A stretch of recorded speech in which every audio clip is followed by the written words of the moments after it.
सहना है सहूंगा मैं ये आखिरी खत मेरा, खत ना लिखूंगा मैं।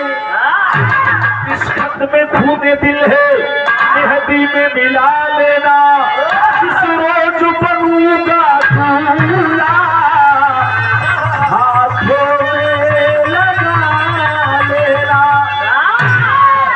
इसके सिवा तुझको मैं क्या दूं नजराना, उठेगा मेरा जनाजा सहनाई तू बजाना।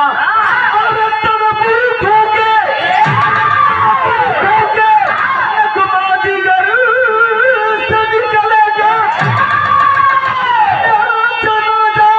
तुम्हारे ही घर से निकलेगा, ये है मेरा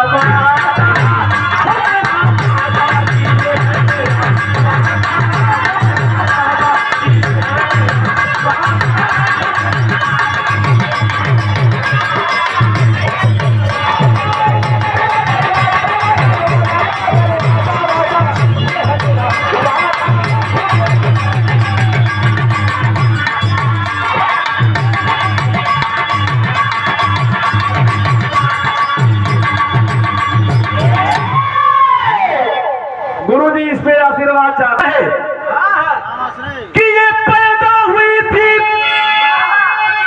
ये पैदा